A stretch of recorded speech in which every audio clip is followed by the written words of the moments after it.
all, we have our first speaker, Gabriel Sivinian. He's a coordinator of Palestinian studies in the University of Philosophy and Literature. So we will give floor to him so that we can begin. Buenas tardes a todos, a todas. Good afternoon, everyone. First of all, I want to thank this invitation to the MST in Argentina and to the International Socialist League. It is an honor to share this space with you, with all of you. And I do appreciate a forum of these characteristics and the fact that the Palestinian question has this importance for you as well.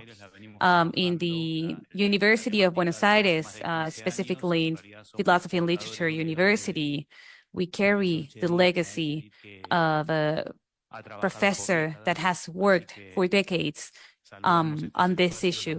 So we do value and appreciate these spaces a lot.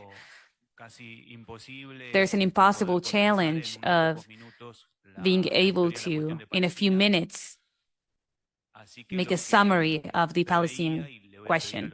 So what I thought and what I will ask comrades who are in charge of the presentation, I did prepare a really short one, 3 or 4 slides, actually to open some questions and to be able to speak about the concepts of what's going on. If we can share and display the first one. There it is. Un auditorio heterogéneo, por lo menos el presencial, supongo que también I el understand virtual. that this in-person stage, there's a lot of politically trained people, young activists. So I thought that first I would present or show Palestine as it is. It is a small piece of land in Eurasia territory, and it makes it an strategic territory. And there's this limits. There's 28,000 square kilometers. For us here in Argentina, it would be the size of Misiones, the smallest province of our country, with few differences, of course, has natural limits and borders as well, the Mediterranean Sea, and with Jordan River as well on the east, and then the Alcaba Gulf heading south. That's the historical Palestinian territory acknowledged in 1919 by other nations with the mandates system and what's given away to Britain, and then for the organization of the United Nations. If we, and let's go to the second slide, if you could travel in time and exist a century and a half before our time, since this story is that old, the last quarter of the 19th century, we can see that those territories, there's no legal entity called Palestine, since that surface of the territory of the Ottoman territory existed at the time. But we didn't have Iraq, we didn't have Turkey, we didn't have legal entities that were created throughout the 20th century. You could find specific units of the time, the Ottoman territories, Beirut, Syria, or Damascus, the Mutasarrifat of Jerusalem as well, with its divided lands as well,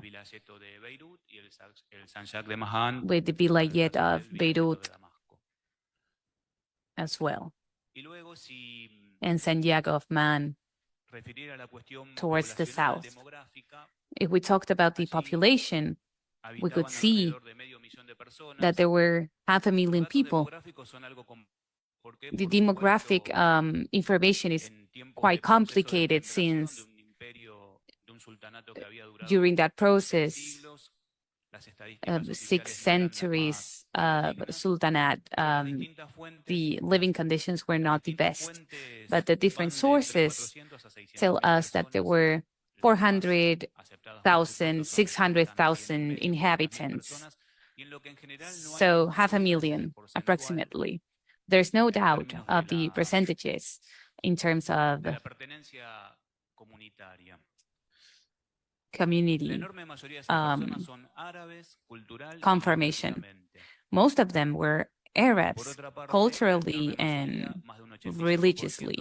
And then more than 85% were Islamic.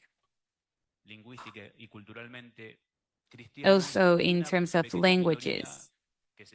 And then there were Christians, and then a small minority of culturally and language-wise Jewish community that were also Arab as well and were part of the Palestinian land. There are some Zionist sources that want to enlarge that percentage, but it's not more than 8 or 9%. It is not checked. So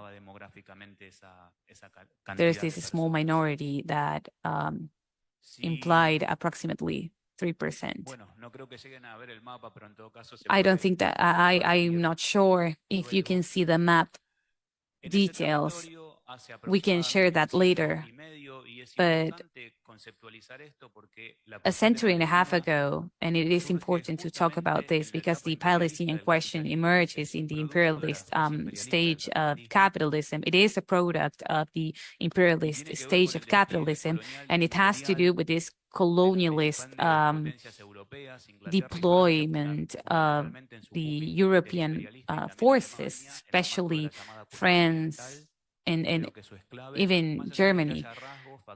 Even though there are different features that take us to these long-standing processes, but I think that it's key to understand the emergence of the Palestinian question regarding the historical moment in which it does. So in that map that I'm not sure you can see, there's a small blue dot northeast of Haifa, which is the colony of Petach Tikva, the mother of settlements in Hebrew, and what is called the origin of the project in Palestine for Zionists. It wasn't confirmed, it was in 1926, but when they talk about the settlements, that's the first settlement that they created. So they themselves talk about a century and a half long process. If you see the current map of this territory we are referring to, and maybe moving away the preview of our images. But you will see that in that territory, 150 years later, the 78% of that territory is Israel. And 22% of that territory, 22%, small Gaza Strip and the West Bank, are the Palestinian occupied territories. I'm talking with the terminology of international laws and right and how it is acknowledged by the United Nations and how it is historical Palestine also acknowledged even by our government and the Palestinian Authority.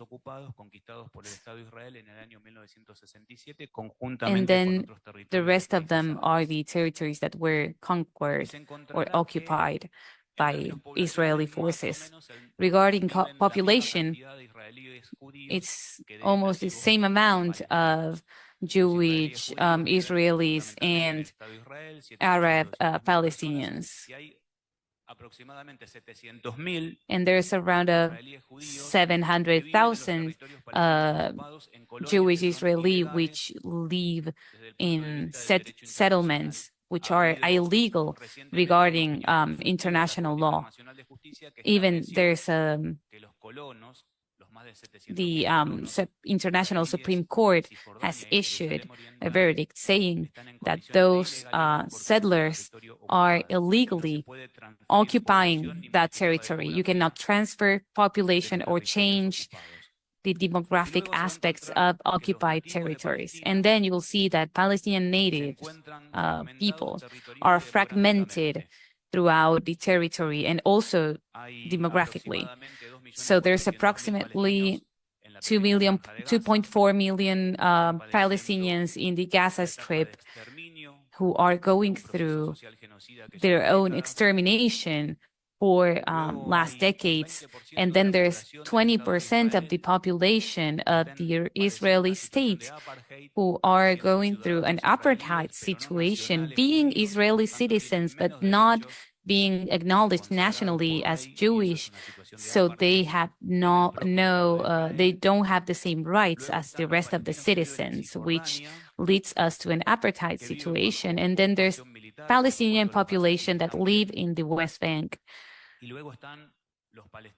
And then you have Palestinian population that have overflown from their own historical territory.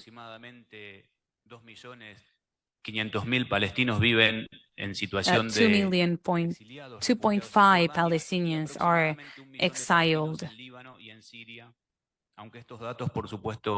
Many of them in Lebanon and others in Jordan, around 2.5 million. And we should check all these figures since they have not been updated in the last few years. So it is hard to make a summary of this historical process in a few minutes, but there's something that's really important, that is, how can we understand that those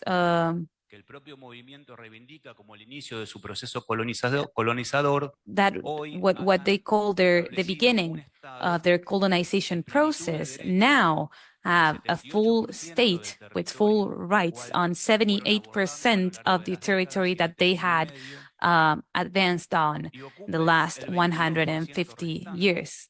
And for the 22% of that territory to be illegally occupied, and for the native people that used to live there not being able to use their rights of self-determination, being even outside of their historical territory, and if they are in their historical territory, suffering apartheid and extermination of their human and the violation of their human rights individually and collectively. I think that's the main question regarding Palestine. How can that be explained? How can we reach that situation? There are some that say that it is explained by national movements that are disputing the same territory. There are some that say that there are civilizational dispute between the West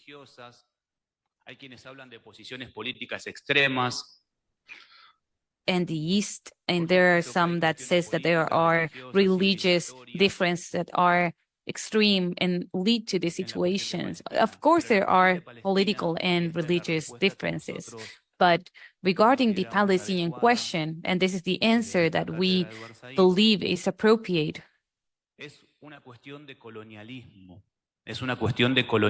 from our professorship, is colonialism. And that's the key on which we have to analyze and understand and explain when we have to the Palestinian issue. And it is a particular colonialism. It is different from that we already know. I talked with Jessica before how difficult it is for us to speak in international forums or instances because we use a lot of examples of our country. But even in Africa and in South America and in Latin America as a whole, this colonialism is different, in which political leaders are imposed, in which our resources are exploited, and in which there's an investment and then the production of sino que es un colonialismo de asentamiento, que es distinto.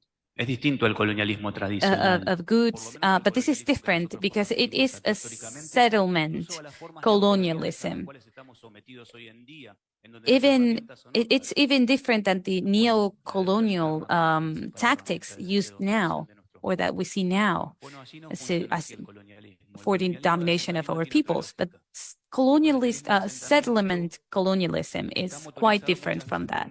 It is often strengthened by a state and by political movements.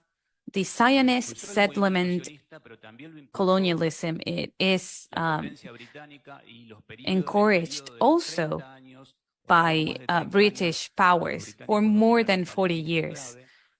And those 40 years in which Palestine was controlled by Britain is also important. There's a segregation, exclusion, displacement orientation to eliminate, to eradicate the native population, not with the orientation of integrating that native population. That's the objective of Zionist colonialism. In the 19th century, and due to the events that were taking place in Europe, and it is important to talk about the Jewish issue, prosecution, massacres, and taken to the stream the genocide that the Nazis committed against them. But when ideological reference of Zionism, when they reached Palestine, they did not get there with the orientation of the rest of the colonialist processes. As in Latin America, for example, it's not just communities, Jewish communities that are fleeing their countries, not like it was done in Argentina after the Second World War, creating their own communities, their own institutions, their own faith and religions, but they were integrating to our society. So now we have heirs of that process. Our friends, many of us here, as many other communities have reached our country before. In Argentina, in Palestine, those Jewish communities reach the territory with the intention of living in a marginalizing the native communities and settling and building their own colonies in that territory. And they even needed a Palestinian Arab workforce to do so, since many of the members of the Jewish communities that got to Palestine had urban jobs and skills.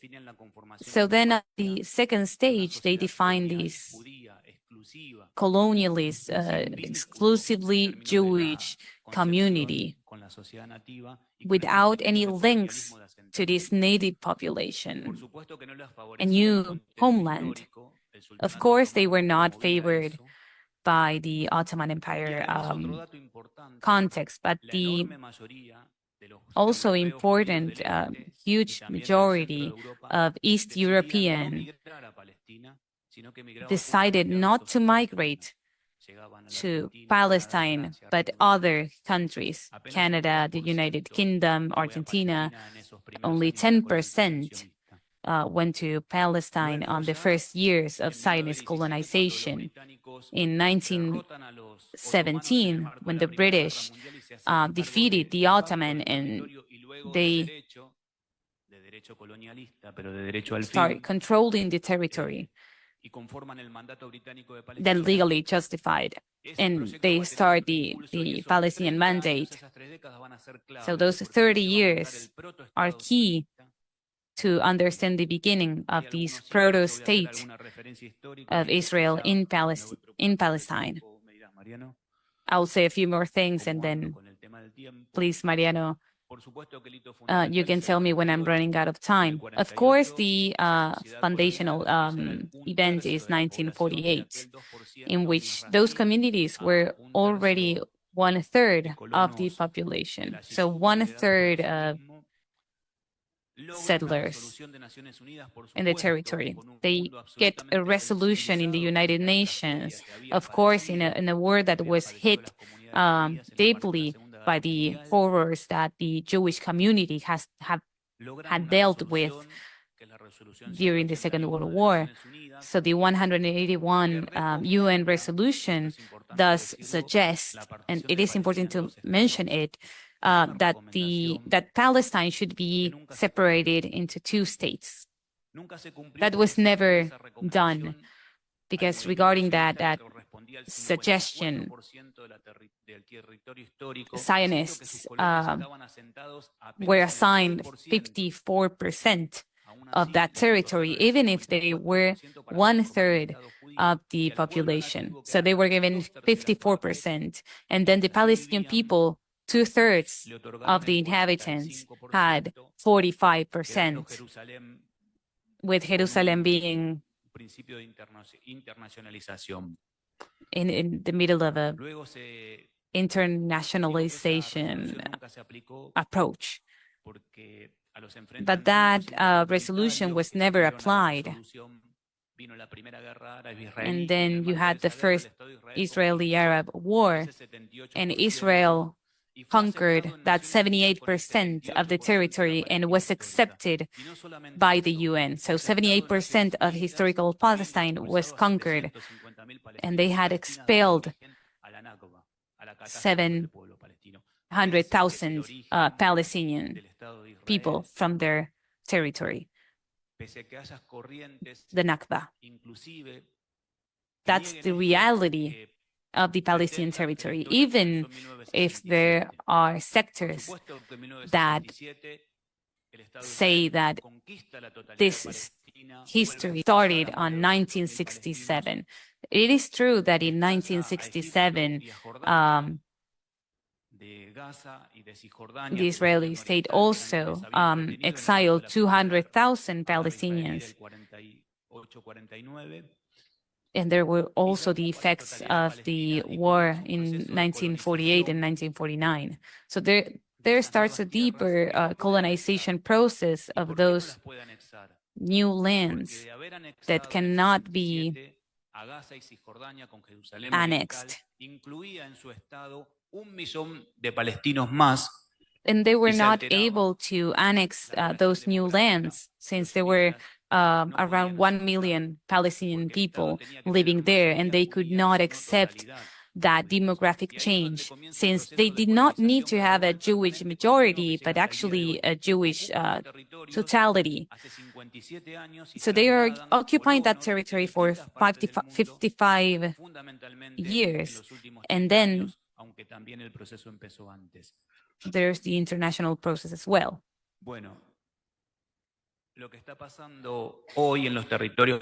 What's happening nowadays in those occupied Palestine territories is that projects of settlement, colonialism, as we saw during the 20th century. I'll try to be as brief as possible. There's a change in the Palestinian question that we can see and is expressed in the last year and a half. The word genocide starts to be announced, expressed 15 days, barely 2 weeks after October 7, in Birzeit University, Palestine unions asked the international community to express solidarity with the Palestinian people and to denounce the genocide. Only 14 or 16 days after October 7. Then 280 lawyers, more than 100 non-governmental organizations presented a claim on the International Justice Court. And in January 2024, due to a claim of a South African community, and opened a trial in which Israel is being trialed by for genocide, being charged. And in 2024, there's a document that was published, Anatomy of a Genocide, which I highly recommend. Talks about the killing, violence, the submitting to processes that lead to the physical integrity, destruction of the Palestinian groups, and the heinous actions of the Israeli governments after October 7, talking about animal beasts, calling them Amalekites, destroying everything, not letting anything live in that territory anymore. So this genocide concept is being used by the international amnesty, solidarity movements around the world. We talk about an ongoing genocide in Palestine. But then there's another report, and this is the last thing that I will say, of October last year, that's called Genocide as a Suppressing Colonialism, saying that that genocide has to be understood in that line of settlement colonialism. It's genocide with that orientation. That's how we can understand genocide as a suppressing and colonial process and action.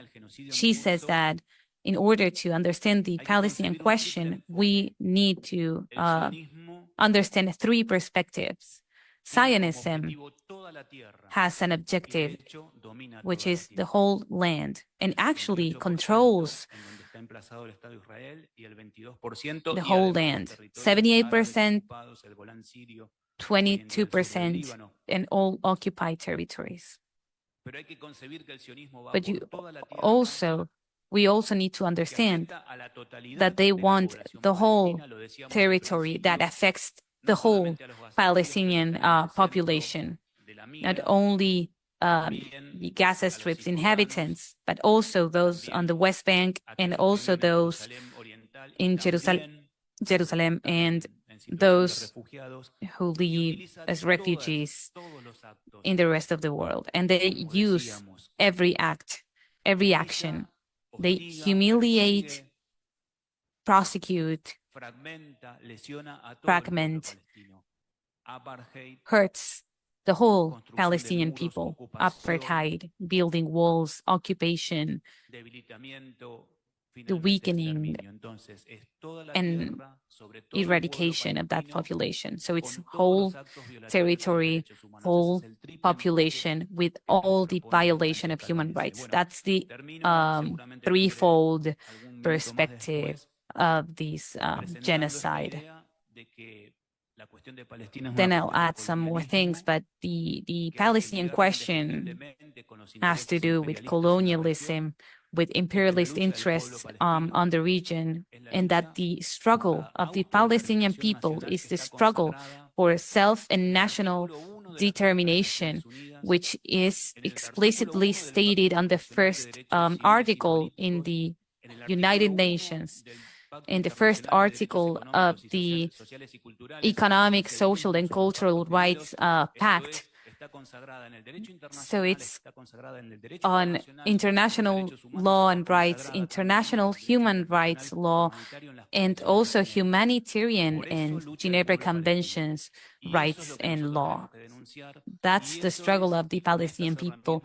We have to keep on denouncing it, and we have to keep discussing and fighting against this colonialist, supremacist, racist movement as Zionism is, as Palestinian people see it. We need to see Zionism with Palestinian eyes.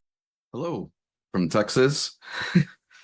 Greetings from the belly of the imperialist beast. It is an honor to be speaking to you, and thank you for granting me this opportunity to speak on the political situation in the United States and what it means for socialist organizing. The struggle for Palestinian liberation has brought about a sea change in the United States, not only in political consciousness, but political action as well. Palestine is the accumulation and glue that binds together all of the recent fights in the United States in regards to class, race, sexuality, and imperialism. As a result of the Palestinian solidarity movement, the masks are off, lines have been drawn, the true nature of the Democratic Party revealed, fascism has shown its face, and the realities of so-called democracy in the United States and capitalism itself are exposed. This presents an unprecedented opportunity for organizing a revolutionary socialist party in the US. It has been a long time since there has been a mass socialist movement in the United States. Through the decades since, socialists have continued to organize the most class-conscious workers and students, educating them on Marxism and class struggle. As we have been celebrating May Day these past few days with its origins in the US radical labor movement, these socialists in the lean years kept the subterranean fire burning that Haymarket martyr August Spies spoke so eloquently of. While the US working class has suffered many defeats, we have achieved significant victories in terms of race, gender, and sexuality. Palestinian solidarity activism has long existed in the United States, but it was isolated.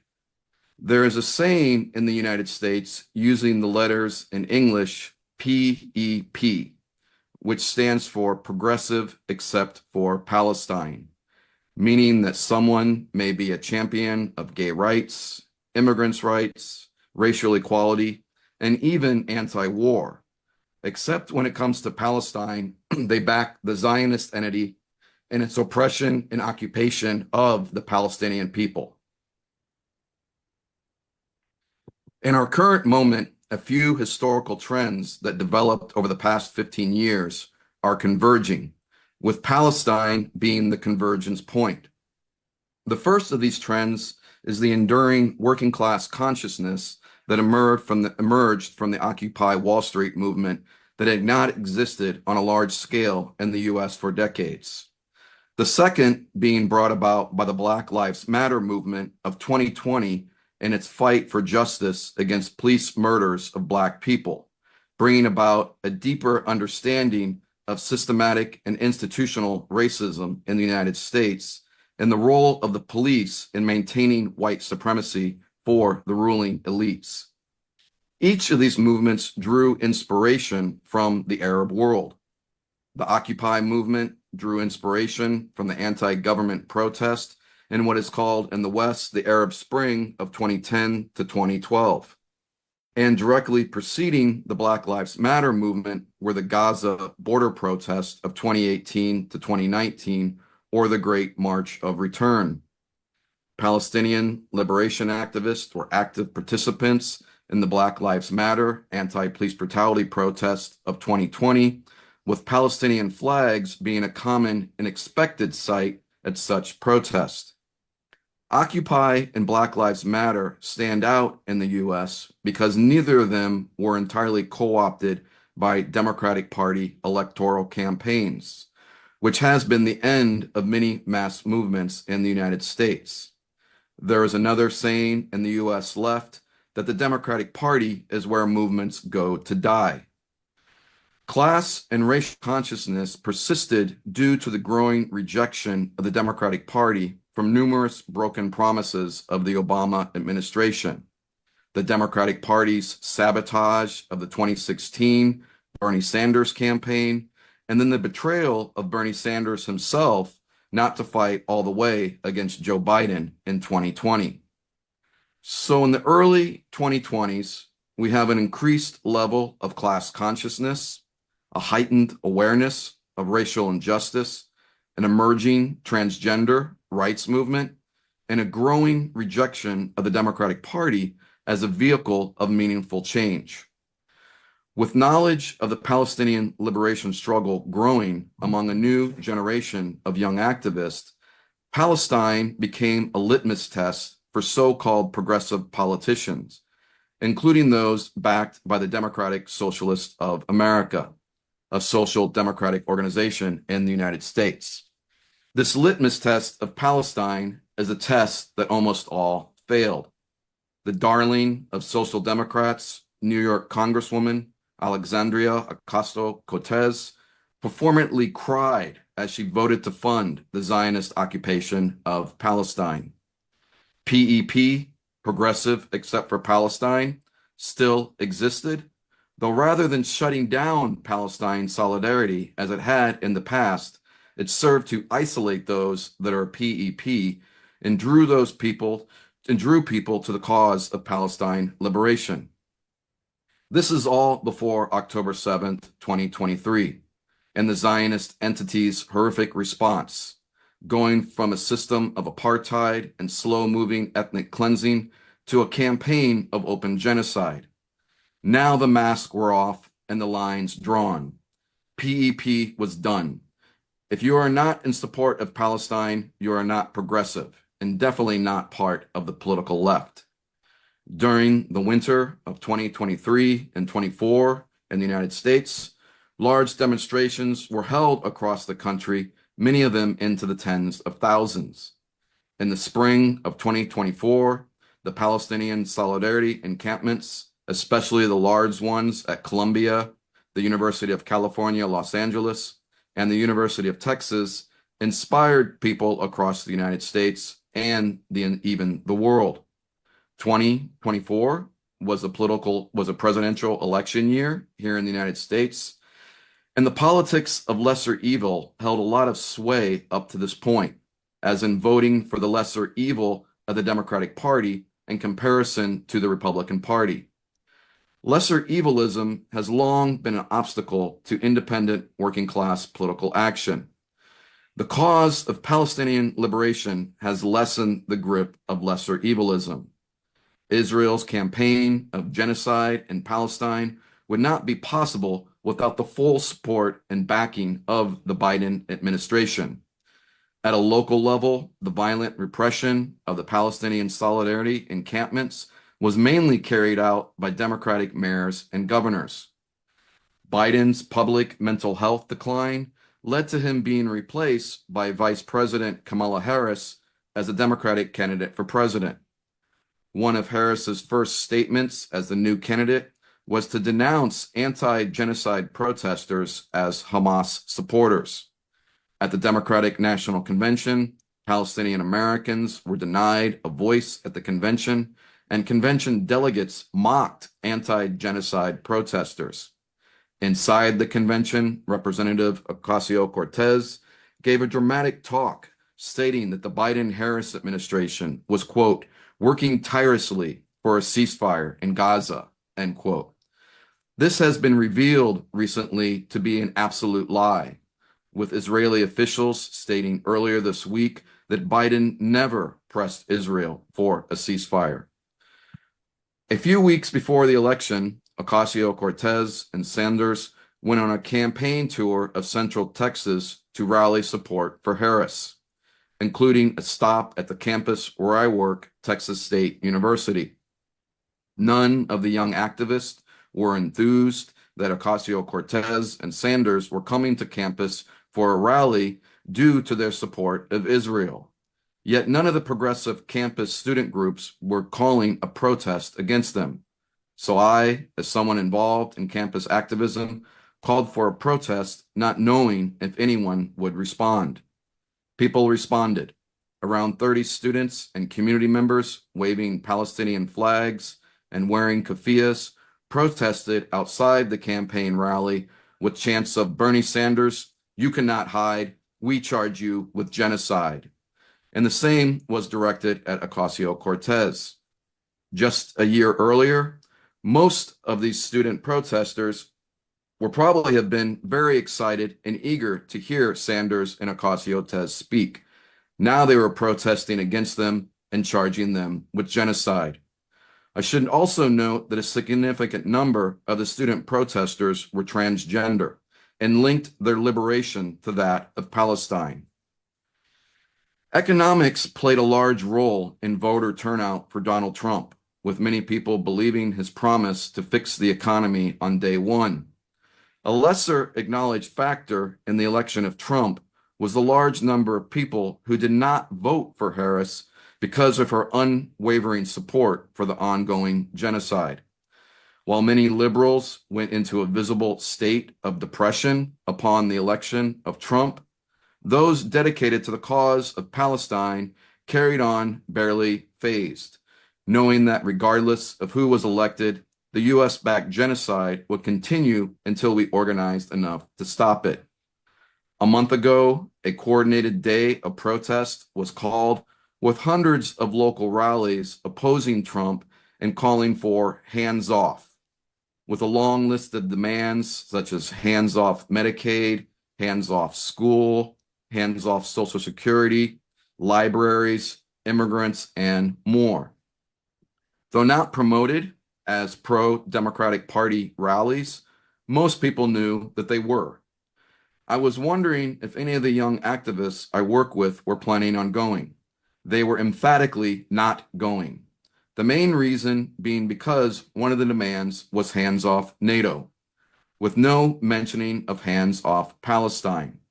Because of Palestine, young people have become more so anti-imperialist. While young people did not turn out for the hands-off rallies, they have mobilized in response to Trump's mass deportation campaign. One of the main targets of the campaign being international students who express support for Palestine. At Texas State University, a meeting was called to organize a response to the deportations. Over 70 students attended, representing at least 6 different organizations. It was one of the most diverse meetings I've attended in years, with groups representing immigrant rights, Black civil rights, Socialist, queer people, and Palestinian solidarity. Unanimously, the students decided to call a walkout from class and have a march through campus, intentionally violating the university's policy for rallies to only be held in a designated so-called free speech zone. Calls for free speech, stopping the deportations, and a free Palestine rang through campus on the day of the march.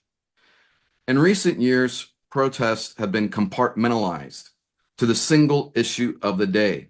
Not anymore.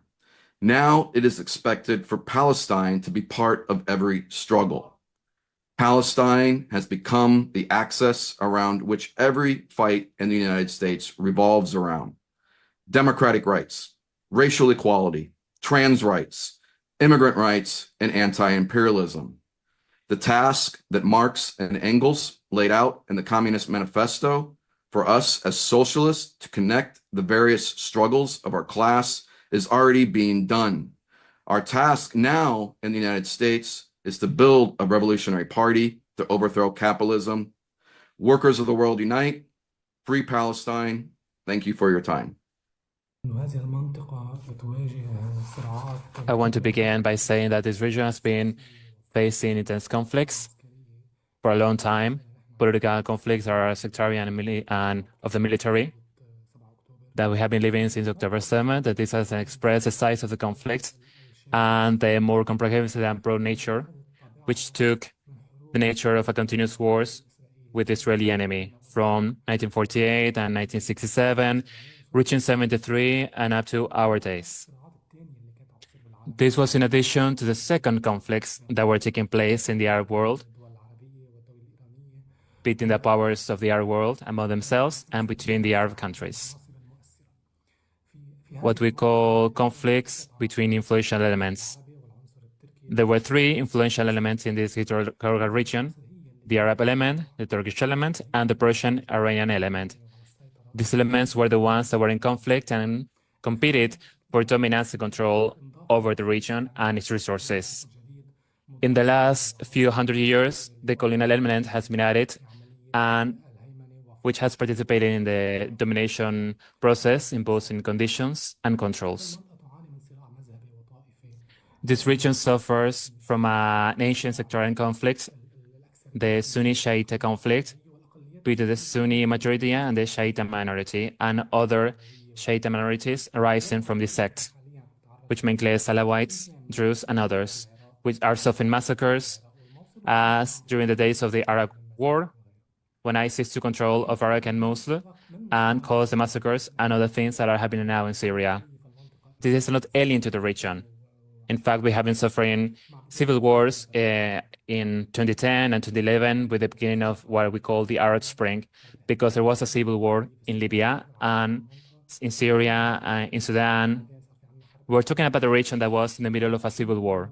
And then there was a war in Iraq, and then ISIS came about, which we all know. It is a continuous conflict between the parties of the region, a conflict with colonialism, imperialism, the Zionist entity. It is an area of complex conflicts, of very large conflicts. It is an explosive area which is currently taking difficult steps.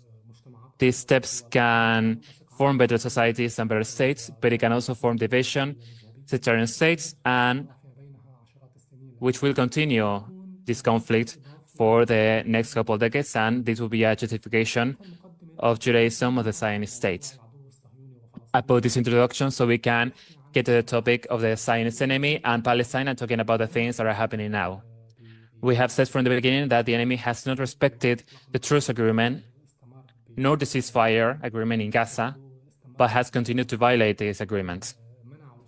The enemy continues its attack on Gaza, preventing access to food aid, closing crossings, and continuing the largest operation against the population of Gaza since October 7.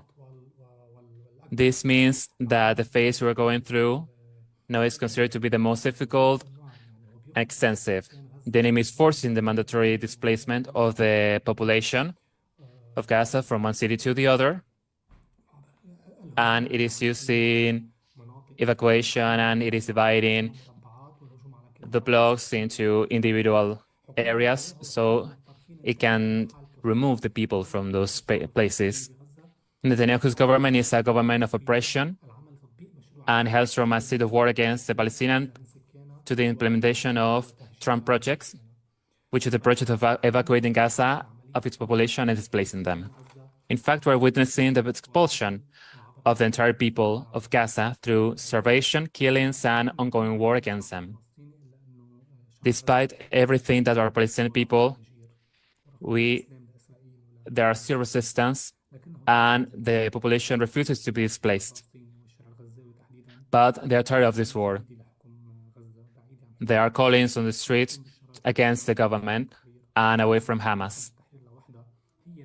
It could be a war between the PLO and Hamas. This is linked to a change in the nature and affiliation of the Gazan politicians, our public opinion. How will everything change after this war that has happened? However, the enemy continues its aggression in Gaza and is currently increasing this aggression in the West Bank and continues the process of confiscating land in the Jerusalem area and attacking the camps in Jenin and other places.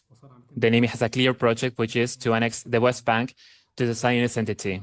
This has announced permanently and publicly. We know that the Palestinian issue is going through difficult moments in the life of this conflict.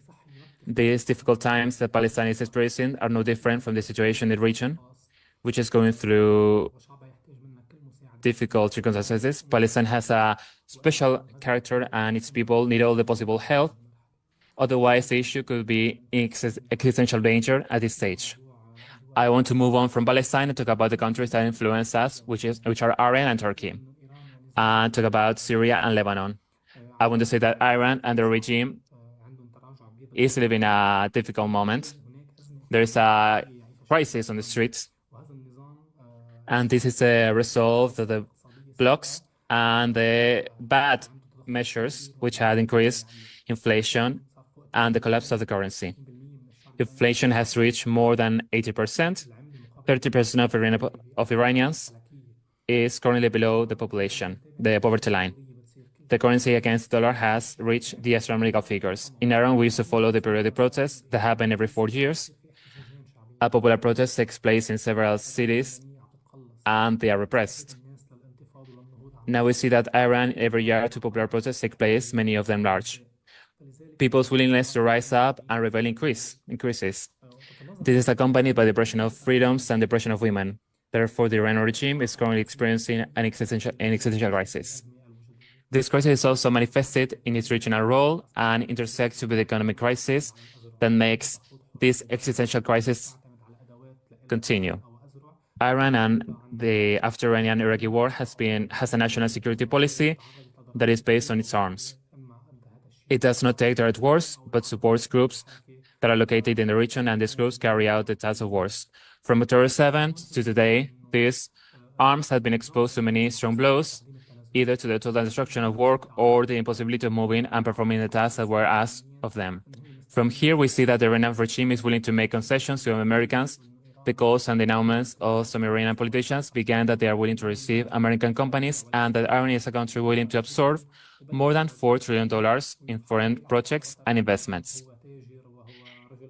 They began to prepare Americans and try to play on the fact that Trump is a merchant and a businessman and that they are a country ready for investment. From here on, these negotiations are taking place in Amman, and some stages of them in Europe began. I say that the fate of the military conflict in the region is linked to these negotiations. The success of these negotiations between Americans and Iranians has repercussions on the world economy because it has repercussions on China and on the Silk Road that passes through Iran. Currently, more than one group is trying to break up this agreement, and these negotiations are taking place. The first of them is Israel, which has begun to play against security. We saw the explosion that happened at the Bandar Abbas facility, and the next day, or the third day, there was another explosion at one of the factories associated with drone manufacturing. To conclude, of course, we support the Iranian people for freedom and justice and for the liberation from the oppressive Iranian regime.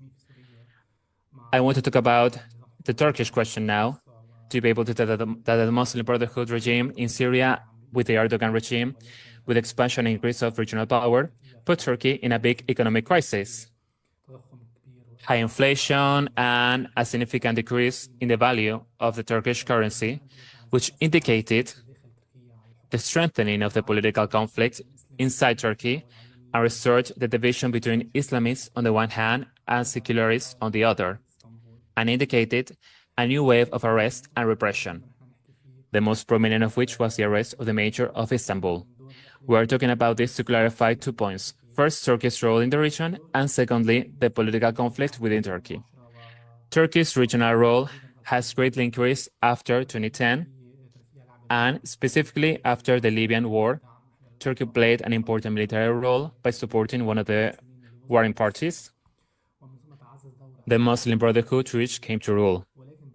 Then its role was further strengthened in the Syrian civil war, but it emerged recently among us in the Arab war. I'm interested in focusing on the Syrian issue to say that our Arab region, currently, Turkey, has supported the Turkestan army, the Syrian National Army. It has supported many big Islamic parties and groups. If we analyze the parties that received support, we found that all groups that practice terrorism and massacres receive military support from the Turkish regime. This is something that includes a detail of the Turkish role in the region. Turkey is playing this role and is carrying it out. It is a part of process of fragmentation and division of the region along sectarian lines, and the goal is to dominate and control. The political confrontation that we have seen recently, which may be military in the future between Turkey and Israel, we had already mentioned earlier and discussed it at one of the ISL activities. They had a meeting in Azerbaijan, and that was an attempt by the Azerbaijani countries to reconcile and reduce the conflict between Israel and Turkey, but it failed and no result was achieved. We affirm that Turkey is currently contributing to the fragmentation of the region by supporting Islamic groups that carry out acts of genocide, terrorism, mass murders, and massacres. These operations began in the Syrian sphere against the Alawites and are now spreading into the truce. This comes fully into line with the Israeli project in the region.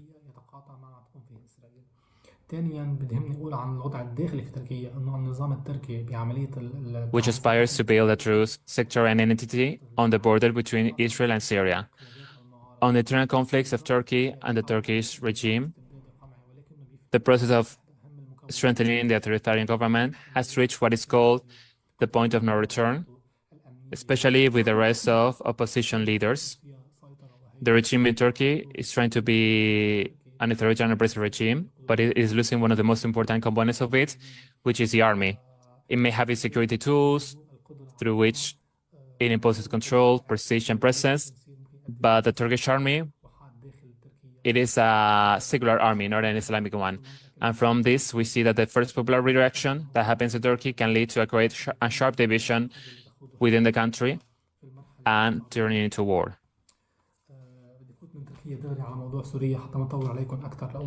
I'm going to talk about Syria.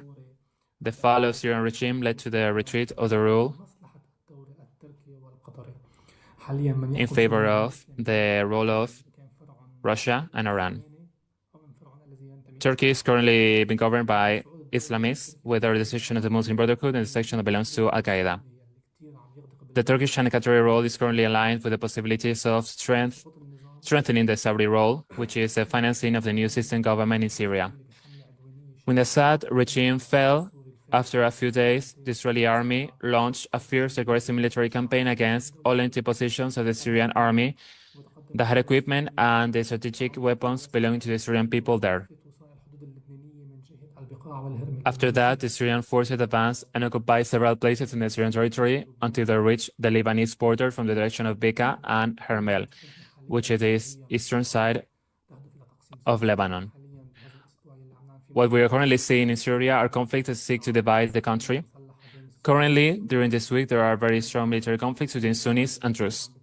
We have passed the stage of the massacres of the Islamic sects carried out against the Alawites, and now they're launching another wave of terrorist attacks against the Druze.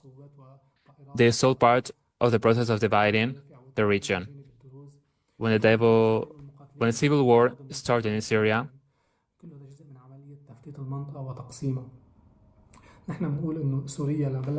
the main project was to make a gas pipeline from Qatar that goes through Syria and from there out to Turkey and then to Europe.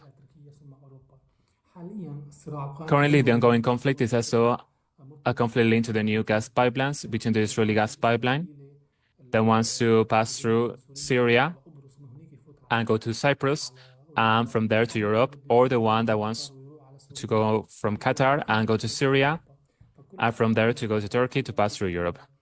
All the parties to the conflict in Syria today are instruments of these countries in the region.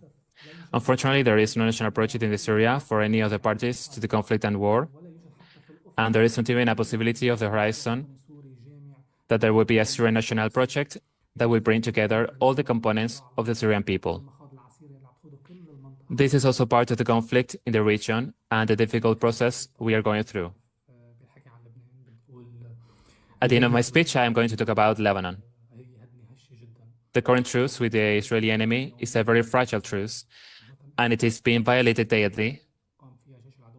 We have registered more than 3,000 violations committed by the Israeli army, more than 500 dead and injured after the ceasefire. Israel killed more than 150 Lebanese citizens and wounded about 350, with moderate artillery attacks, in which a large number of Lebanese cities are attacked, with warplanes. The suburbs in Beirut were bombed about 3 or more times. These attacks by Israel have a single objective, and that is to prevent normal life in Lebanon and force the country to live in a permanent and continuous state of war, to prevent it from restoring its measures and its ability to relaunch social, economic, and political life. The enemy is working to establish a no zone in the southern Lebanon. It rejects that the population returns to their homes, rejects the reconstruction, and rejects existence. It is bombing any house, any building in the region. The enemy is also forcing Lebanon to destroy the weapons confiscated in southern Lebanon. This meant that Hezbollah and the resistance withdrew from southern Lebanon and handed over the weapons to the army, but instead of these weapons being left to defend Lebanon, the enemy is forcing these weapons to be detonated, which means that it prevents Lebanon from arming itself as a country, and this is very dangerous. This accompanies all the security disturbances that we have in the border with Syria, which have been filled with fighters belonging to the extremist Islamic groups that may belong to Al-Nusra or ISIS or others, who are causing battles on the borders, who have entered more than one Lebanese village and tried to go by it. The economy in Lebanon is still very bad. It is affecting workers, the poor, and the oppressed, and the political system is not reformable, and we need to do something to overcome it quickly. We are currently facing a new type of division, which is a division around Hezbollah's weapons. This division started in 2005 and continued for some years, but it was stopped for a long period of time. And nowadays, it is becoming the first political criterion for people to determine their positions. Are you for or against guns? The issue of these weapons is also linked to the issue of reconstruction and economic aid. That is, the obligation to destroy weapons, the militarized state, so that we can rebuild our homes that were destroyed by Israel. To conclude, I would say that Lebanon, like the entire region, is part of this war and part of this difficult work that we are experiencing.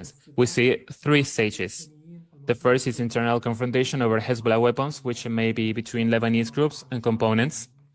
The second is the conflict and the confrontation with the Islamist presence on the border with Syria, and the third is the return of the war with Israel. We're following these facts, and we are trying to strengthen our role and presence through our tools of struggle, such as the General Union of Student and the political and social communication that we have, and we are currently working to launch a bigger and broader struggle in the country, which is the General Union of Workers. The Arab region and the entire Middle East is going through conflicts and wars, and is in a difficult situation from which something better or something worse can emerge. But for us, there is no solution for an isolated part of the others in this region. The solution is a comprehensive and covers the entire region. And our proposal was and still is that socialism is the solution to the crisis and conflicts of the Middle East. Thank you very much, and thank you for this. Thank you for the questions, Nancy. It's hard for me to speak on the situation in Zambia and to how to go around your particular laws that I am, to be honest, I'm not familiar with.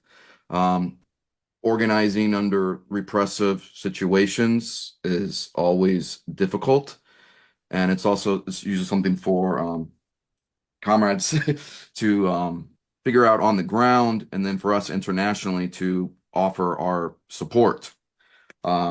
We have had to do a lot of education. We've been successful off not doing things on social media, even though we do not have restrictions on social media, but we have a lot of in-person education, showing films on Palestine and documentaries and educating people.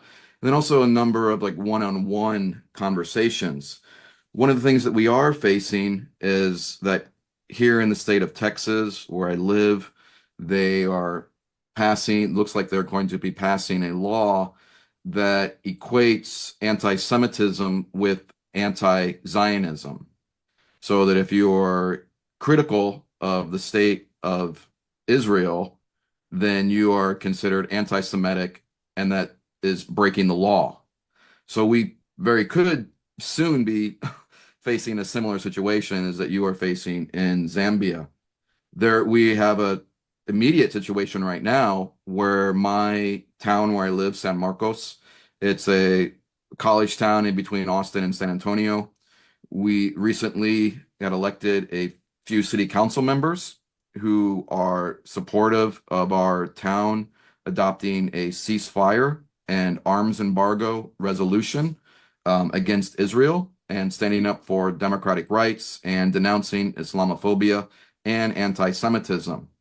But the governor of Texas, Greg Abbott, a Republican, very much a Trump supporter, has targeted us. We're a small town in central Texas, but the governor has targeted us, saying that if our city adopts this resolution, which is just a resolution, it's free speech. There are no direct actions. Our passing this resolution is not going to end the conflict in Palestine. But he's threatened to withdraw funding from the state for our city. So we are now having to mobilize people, to educate people even more so, and have a large presence at the city council meeting this coming Tuesday. And it has made national news just today across the United States. So that's where, like, just doing something like a city council resolution in a small town of Texas has now become national news in the United States. The role of Hamas, that I would, not to be passing the question, but may for Gabriella as a more of authority, a scholar of Palestine. But I can tell here in the United States that is often thrown at us, that Hamas, they just, when the Zionist and the anti-Palestinian people that are against Palestine liberation, they just Hamas. That's what about Hamas? Our response is always, we support the right of the Palestinian people to resist. Kind of stop point. That is it. We support the right of the Palestinian people to resist, and we support them and their fight for liberation against the Zionist entity. The student movement in the United States, the repression against the encampments last year was very severe. It did have a little bit, has had some of a chilling effect on the campus protesters. Some are still facing legal struggles to this day, trying to get with court cases and fines. And when the encampments first happened, I believe it caught a lot of the university administrations off guard. They were not expecting or prepared for them. And so now when there have been attempts to start encampments again, the administration is prepared and has prevented them from happening. So this is, we've been going to other avenues, having more traditional rallies, marches, and continuing educational efforts, and doing things like the ceasefire resolution that we have here in San Marcos. The role of Trump, he is just a more grotesque version of Biden and the Democratic policies. Trump often says the quiet parts out loud that the Biden administration and Democrats do not, even though they largely carry out the exact same bipartisan assaults on Palestine. It's one thing that some of us thought might happen within the Palestinian solidarity movement in the United States, that many liberals, when the liberal Democrat Biden was in office, that they did not want to speak out in favor of Palestine, and because that would be then tarnishing Biden, that maybe then that once Trump was elected, and they would then now maybe come to our side a little bit more. But that has actually not happened. Imperialism and Palestine still remains a blind spot for many of them, which now it really makes it clear who are the people that are actually standing for Palestinian liberation and who is actually organizing the demonstrations in response to the rise of fascism. And that's where the role of revolutionary socialists in the United States becomes important, which then also we have a large vacuum in the United States. We really only have a social democratic movement, which basically is just trying to get progressive Democrats elective, and then more Stalinist and Maoist parties. There really is not much in the middle. And that's what very appreciative to be included in this discussion today with the International Socialist League, comrades from around the world, those from Argentina, and for us, few revolutionary socialists in the United States to begin our regroupment process and be in international solidarity and learn from you as we are going through the process of rebuilding a revolutionary socialist party in the United States that can be the true champions of Palestinian liberation. So, thank you.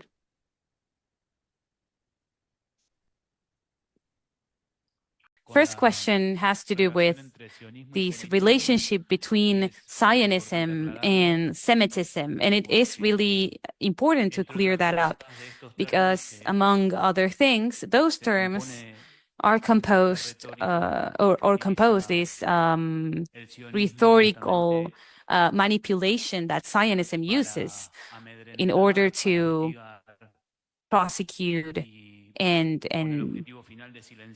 attack, in order to silence any kind of critical statement toward the practices of the Israeli state,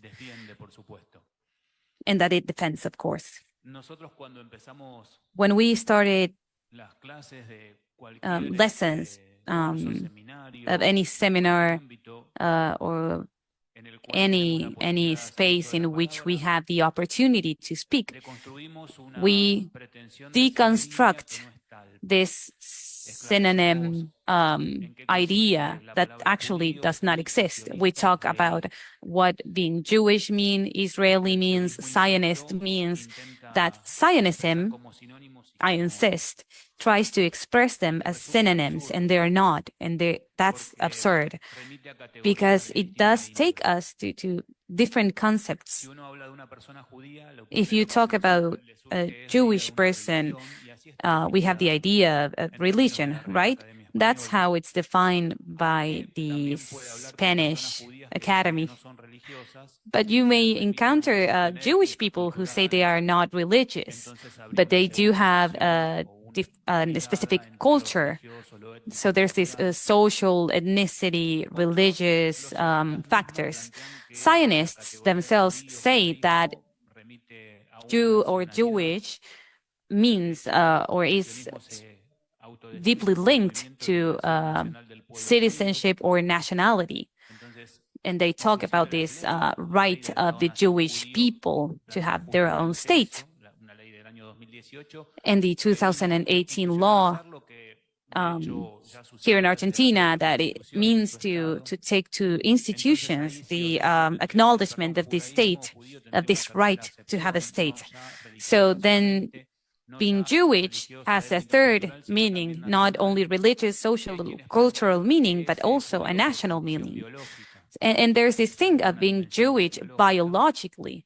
So there's even a biological factor, because they say that, Zionists say that someone is Jewish if they are conceived by a Jewish mother.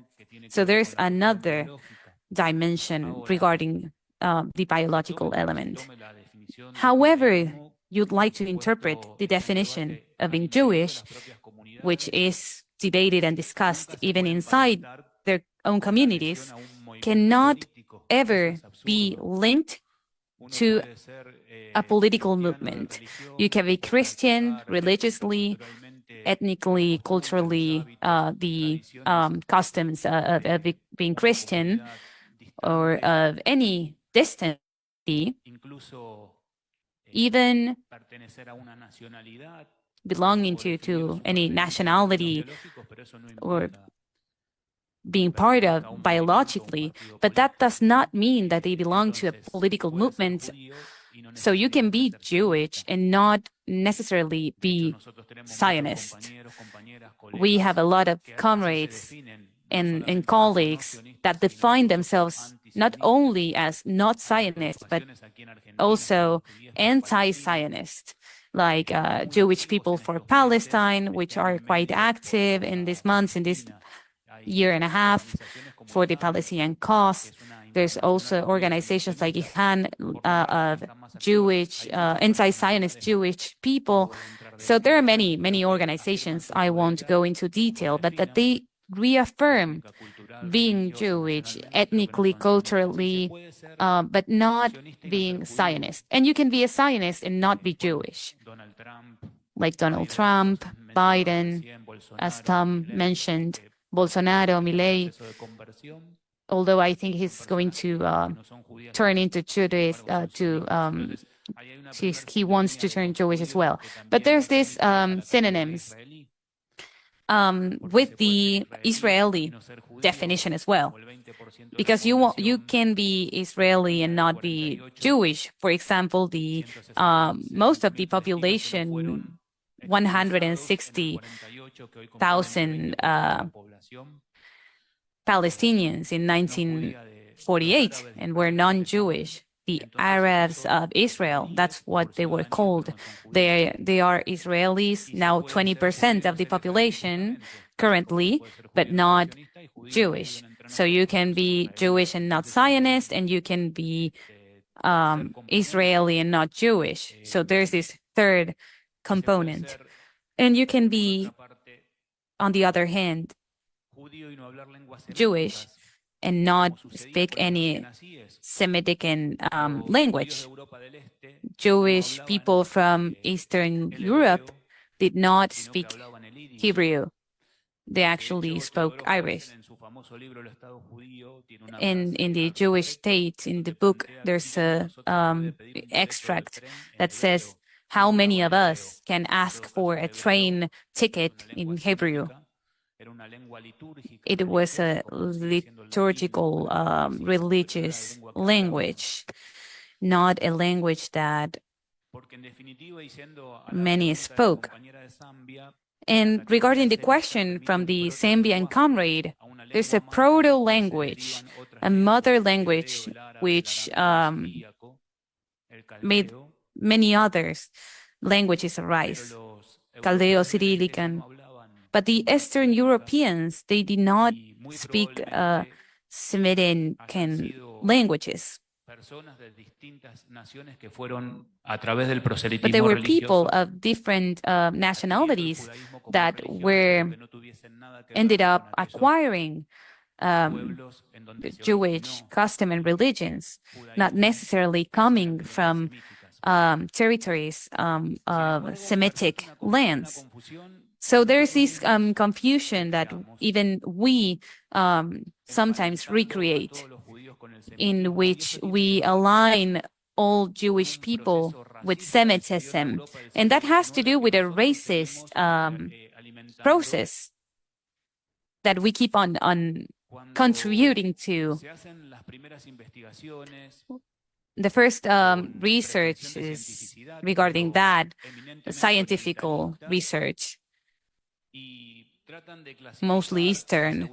They try to classify that racist Europe, that expansionist Europe, colonialist Europe. They use philology, the study of languages, to do so. And they talk about more advanced, progressive languages, which are aligned to those more progressive and civilized nations.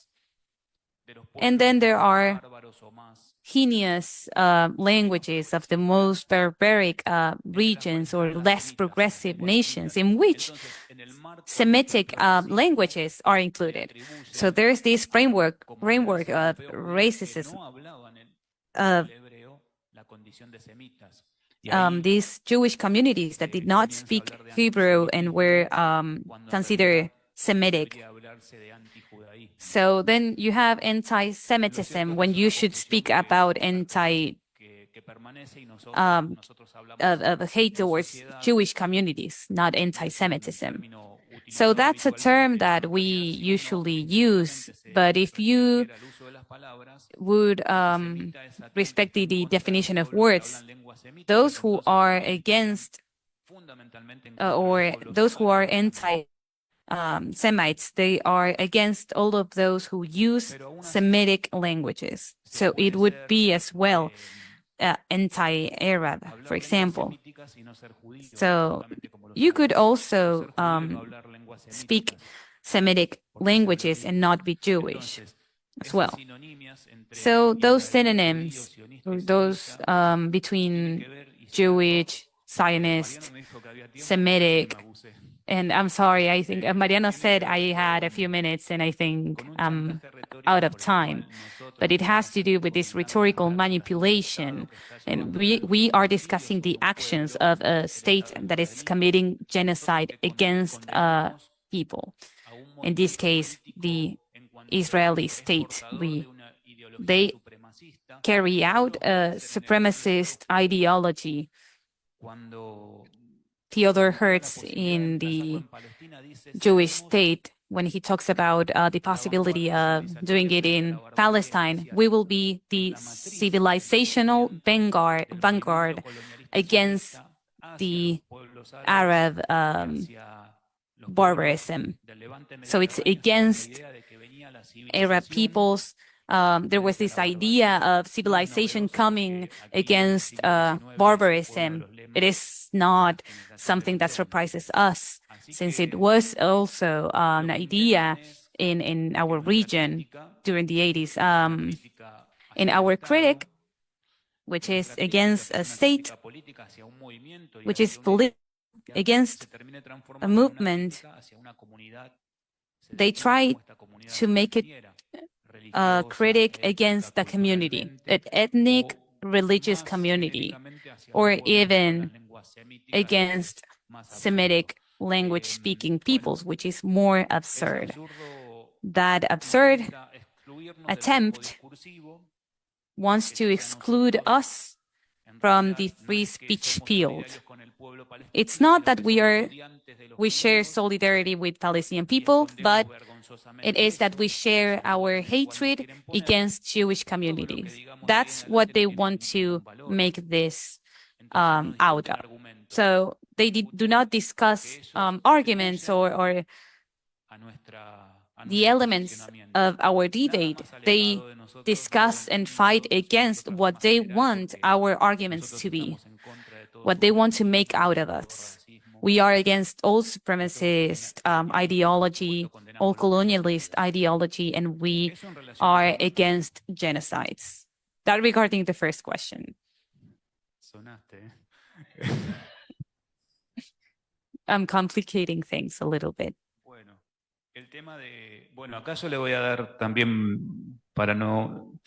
And in this case, I'll also give floor to Jessica.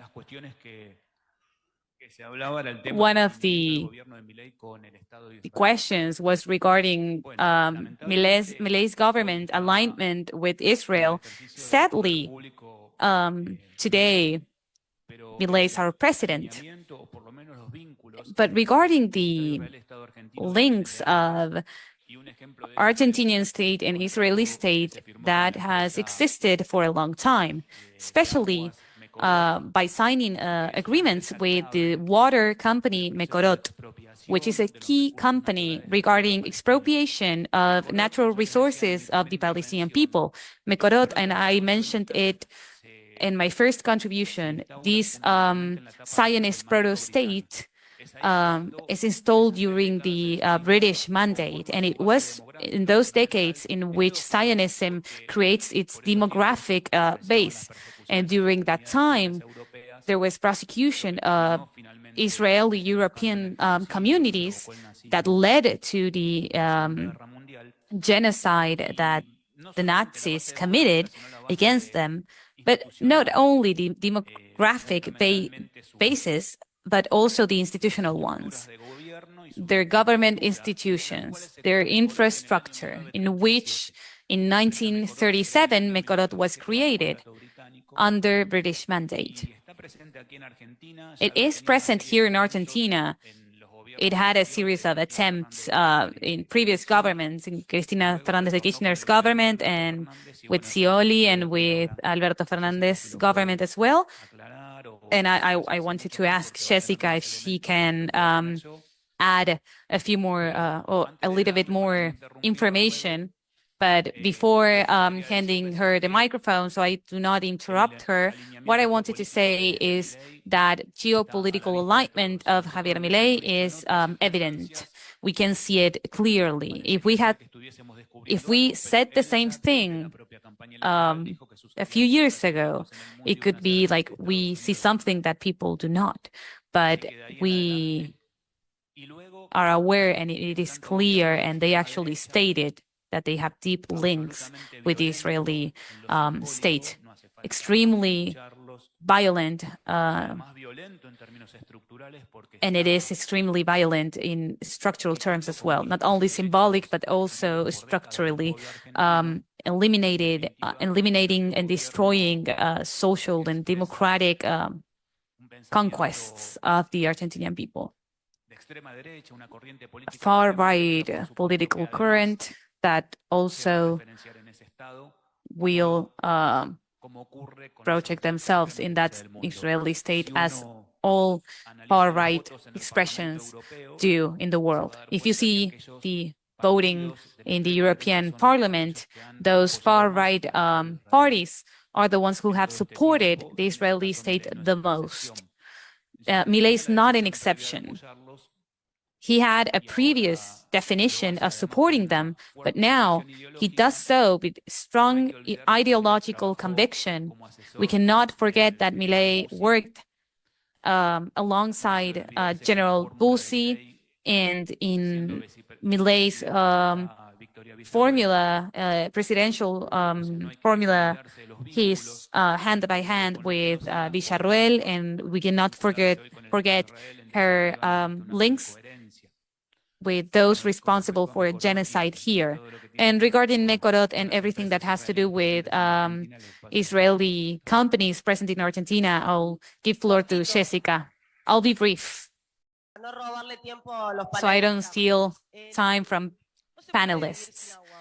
You cannot live without water. It might sound obvious, but Israel uses water as a war weapon to steal it from Palestinian people and to give it only to Israeli settlers in settlement.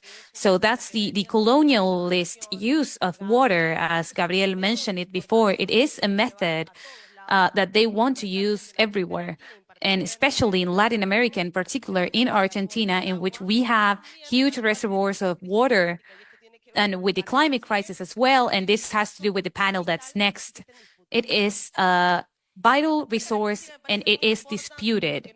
It is really important because in a country with huge reservoirs in which there's a permanent struggle, and it's linked to insurrections in different... I'm sorry, I'm always told that I speak too fast for translators. I thought no one was going to notice. So there are strong struggles in Mendoza, Chubut, in different rebellions that we have witnessed in defense of something that's so elemental, to exploit this mechanism of economic confiscation of our natural goods, but also ideologically to control us and to act against our population and even indigenous peoples. So they were able to install their company in Argentina in 2011, and the one that was able to sign agreements with Mecorot in more than 11 provinces was Guado de Pedro with Alberto Fernández, and this has deepened during Milei's government. There's a really important campaign in which many of us activists participate. It is the sanction, an investment and boycott campaign, And it is one of the strategic struggles that we carry out in defense of this much needed resource, and that it's not only defending our border, but also being part of that struggle against Zionism being able to install itself ideologically here and expanding in our country. My opinion, I mean, of the two-state solution, I mean, it's for the people of Palestine to decide once they're able to get some mass organizations together and not under the repression of the Zionist entity. But my position that I've held through most of my political time is for a one-state solution, to have a democratic, secular Palestine from the river to the sea that includes Palestinians, Arabs, Jews, Muslims, Christians, and secular people. That is what I have seen as my personal position. The PLO,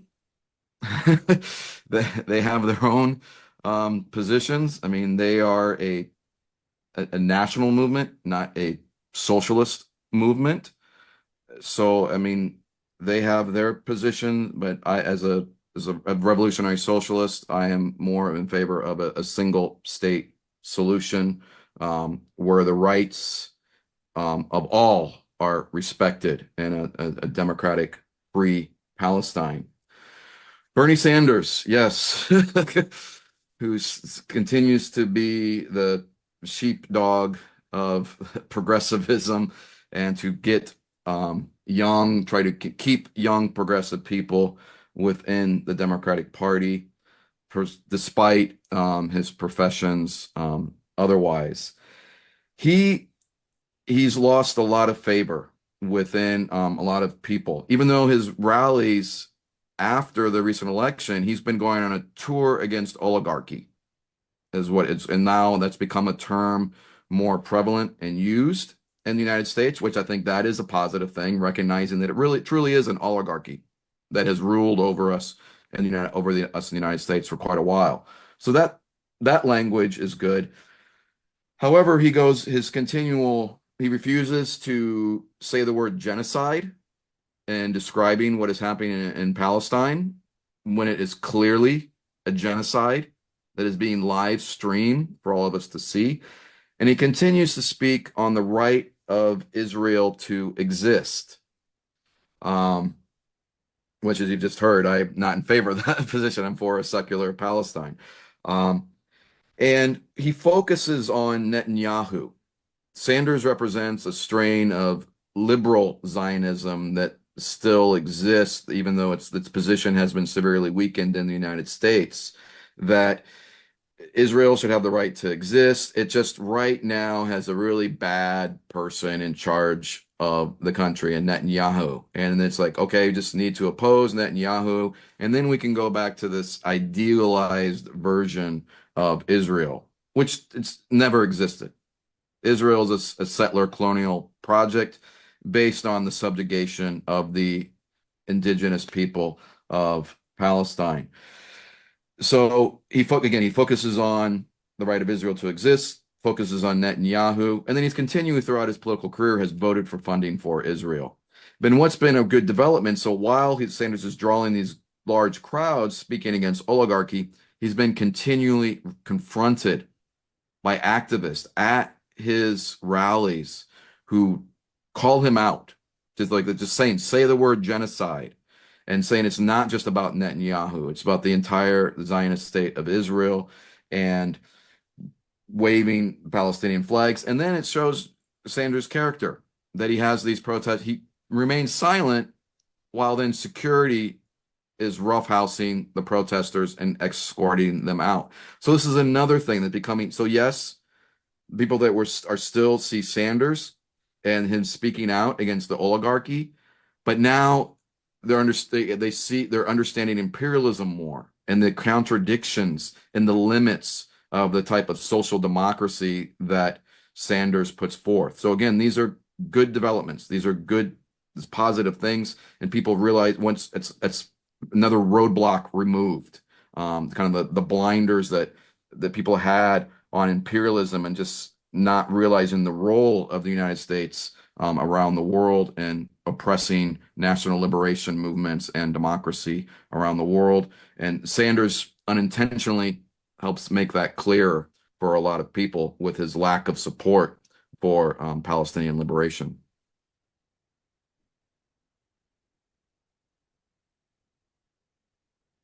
Thank you. So I had two remaining questions from the previous set, but that some of these issues have to do on how we intervene in common sense, which was one of the questions made. We have to start on analyzing the Palestinian question besides education or knowledge about it, but humanizing those people who are being victims of different kinds of violence. So to be able to those or to that person we speak with to see, in this case, Palestinian people particularly, of course, because they are the ones who are dehumanized, to see them as human, but also Israelis, to see that those peoples are or need to coexist in some way and see what's the alternative for those peoples to live or to coexist. And we have to deconstruct common sense that have a great influence in regarding the Palestinian people. Palestinian people carry on their shoulders this building of this concept of the eastern regions that the western region has built. They are inferior, they are violent, they are not rational. That's what Edward Said studies in his book.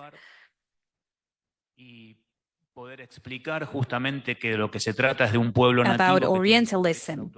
So if we see a native people that has a right for self-determination and has been excluded and displaced for decades, and that also has the right to return, and that are victims of violence every day against their own human rights, then we might be able to rebuild that common sense that has to do with the hegemony and to generate consensus on these kind of projects.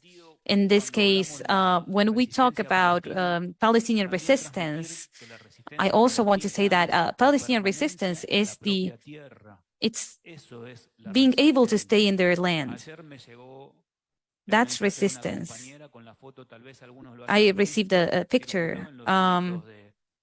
I was in the picture by a colleague, and it was a picture, maybe some of you have seen it, newborn baby, with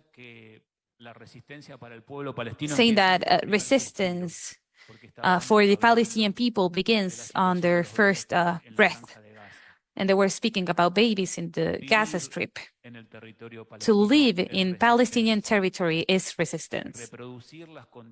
To reproduce the living conditions of Palestine is resistance. It's resisting, it's re-existing.